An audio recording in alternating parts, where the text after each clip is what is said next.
Nous voici en Haute-Savoie, département situé dans la région Auvergne-Rhône-Alpes, connu pour ses nombreuses stations de ski ainsi que ses paysages à couper le souffle. Malheureusement, la Haute-Savoie est également connue pour sa forte pollution en vallée de l'Arve.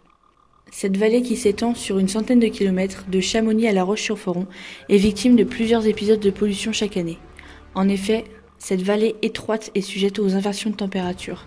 Ce phénomène provoque une diminution de la circulation de l'air et aggrave donc la pollution atmosphérique. Cette pollution est principalement due aux particules fines causées par le chauffage au bois et les transports. Elle cause, d'après Santé publique France, 8% des décès dans la vallée. Afin de lutter contre cette pollution, des actions sont mises en place par la région ainsi que par les communes présentes dans la vallée.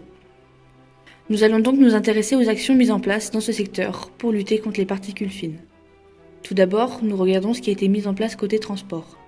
À La Roche-sur-Foron, commune de 12 000 habitants située au bout de la vallée, la mairie a investi dans une flotte de véhicules électriques. Nous avons cherché à en savoir un peu plus.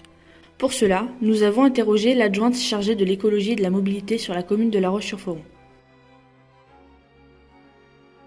Depuis 2015, on a des véhicules électriques et il y a donc c'est 1/5 des véhicules de la commune qui sont électriques et il y a une moyenne de 13 000 km par an.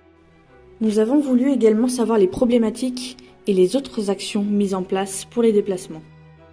On a 60% des déplacements sur la communauté de communes qui se font sur un rayon de moins de 3 km. Plus de 90% d'entre eux se font avec des véhicules individuels.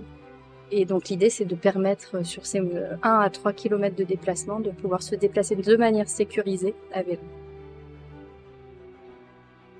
La question de proximité, elle est déjà d'améliorer le service tel qu'il est, et puis ensuite, oui, le déployer, le développer.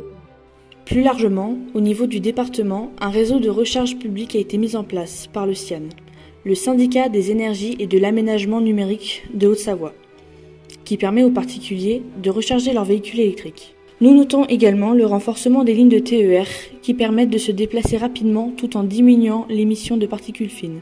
D'autres actions concernant les transports ont vu le jour dans la vallée, comme nous rapporte l'ex-directeur territorial de GRDF avec qui nous avons pu nous entretenir. Tout d'abord, la construction d'un méthaniseur permettant de produire du gaz vert et de manière locale.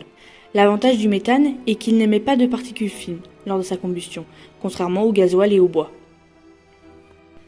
C'est dans cette optique qu'ont été déployées des stations de bio-GNV, du biogaz, pour ainsi alimenter des véhicules de transport, principalement des camions. Enfin, concernant le chauffage, le fonds Airbois a été mis en place. C'est une aide financière de 2 000 € pour le changement d'un ancien appareil de chauffage au bois, toujours dans le but de diminuer la quantité de particules fines.